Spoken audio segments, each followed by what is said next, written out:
Coming up next. There was something that happened, and it took me from here to here. The whole world is broken. Thought this was supposed to be the feel-good story of at least this month, maybe in all of sports. Story time. Why I suddenly hate the Milwaukee Brewers. Fuck the Brewers, baby, and your mask got burning. Don't worry, nobody's listening anyway. In case you don't know what I'm talking about, because you weren't with me to be disappointed, I thought the best story in sports was going to be the Milwaukee Brewers and why we should all root for them. In case you haven't been paying attention, the Milwaukee Brewers have had something brewing with the playoffs coming up. I mean, this is a team that has consistently been on the bottom. They've only been to one World Series, have never won one. Last appearance was in 1982.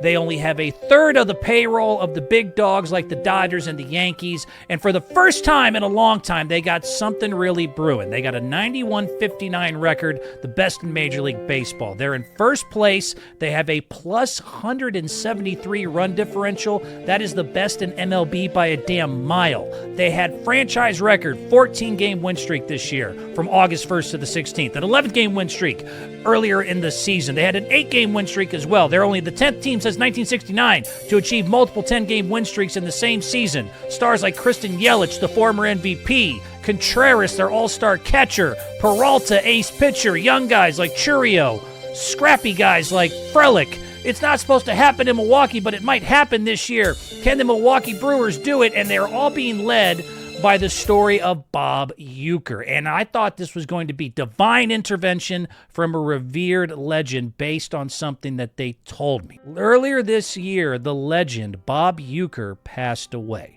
And if you know anything about the Brewers or if you know anything about baseball, you should know who Bob Uecker is. He was Mr. Baseball, and he passed away in January this year. He was a former backup catcher for the Milwaukee Brewers when they were the Braves back in the 50s, went on to win the World Series champs with the Cardinals in 64. But more importantly, Bob Uecker was the voice of the Brewers for 54 seasons in their play-by-play. He wasn't just beloved by Milwaukee. He was a national figure. Late-night television, was on Mr. Belvedere. Most of y'all should remember him if you're my age, being the unforgettable Harry Doyle in Major League with all sorts of amazing quotes that almost stole that movie. Just a bit outside.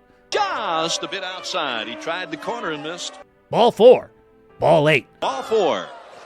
Ball 8. I mean, he was just so great at what he did. Johnny Carson literally nicknamed him Mr. Baseball. He wasn't just an announcer. He bled for Milwaukee baseball. And so now, like I said, the Brewers are playing great. They just lost their legend in January. And so a couple days ago, I saw this video right before he died in January, and this was in the locker room, read to the team by manager Pat Murphy just a couple nights ago after the Brewers clinched their playoff spot on a dramatic walk-off. He had a letter posthumously from Bob Uecker that he read to the team, and I'll play this whole thing for you because, man, it gave me the goosebumps to think that Bob wrote this back in January. I got a letter today from you, and before we toast, I want to read it. Thanks, Mark. Thought it was fitting. The last time that we celebrated, Uecker was with us.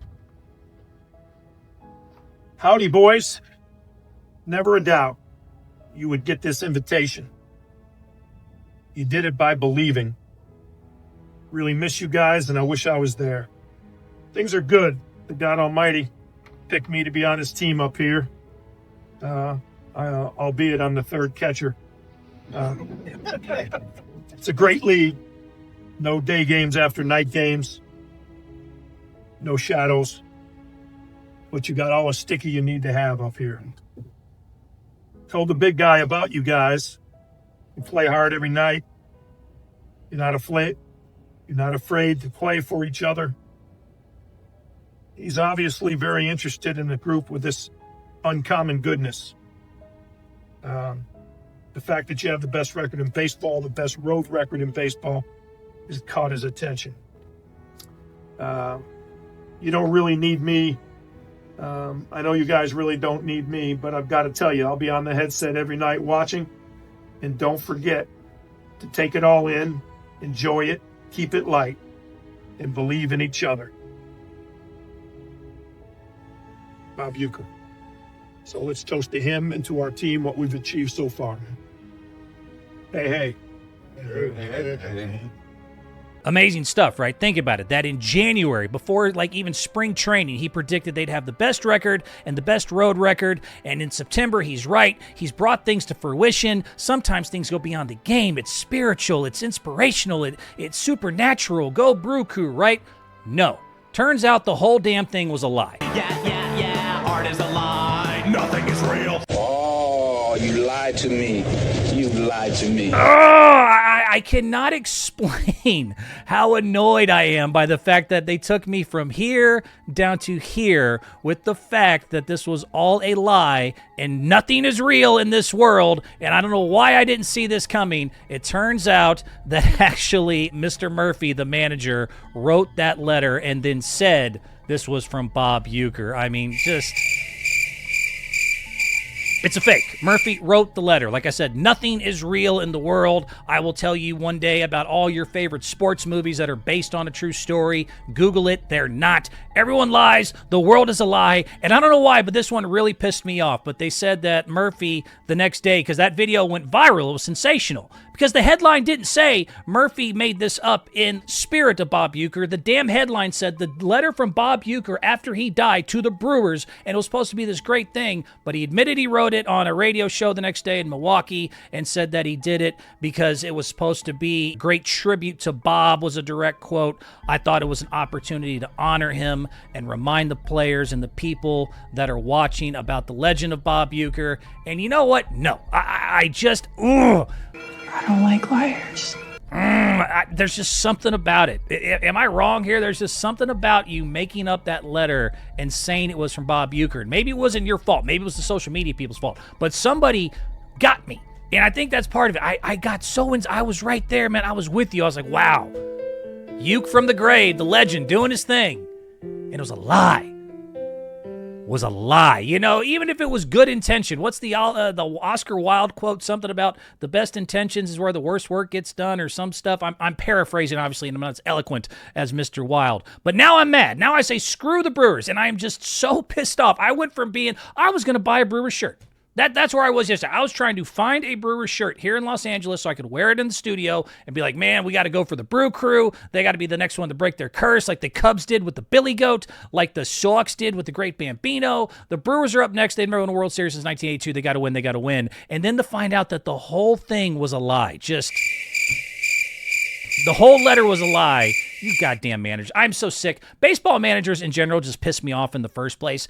They've annoyed me from day one. Besides the micromanaging, I mean, good God, they've had to make rules because guys like Bruce Bochy were bringing in 9 relievers, left and right-handed, to face different batters to get through like 2/3 of a damn inning. And then the other part that always annoyed me, I guess it goes back historically, but they wear like the actual baseball uniform. I'd see Tommy Lasorda, like it's 76 years old in full base. Like, what, are you going to pinch run? You know, what are you doing? Like, can you imagine any other sport where that happened, where the head coach was wearing the actual uniform the players wear? Like if Greg Popovich was just sitting on the sidelines in like a full Spurs outfit, like how ridiculous that would look. So the micromanaging, the wearing of the outfits, and now you're lying to me about dead legends writing letters to your team in an inspirational way, or social media did it. Somebody did it, and I'm pissed off. I'm sick of managers. I'm sick of the Brew Crew. I hope you get swept. I went from being here and being on your side. I hope you guys get swept in the first round. I hope you never win a World Series. I hope your curse lasts longer than the Cubs and the Sox combined. I don't know. Maybe it's just because you got me. Maybe I'm just feeling a little vulnerable. But, man, I thought this was a big story, man. I was going to lead with it. I'm still leading with it. I hope all y'all get replaced by artificial intelligence, you damn managers. You're all useless. I'll never trust anybody again. Tricky Guy Sports. Full episode online now. Don't forget to like and subscribe.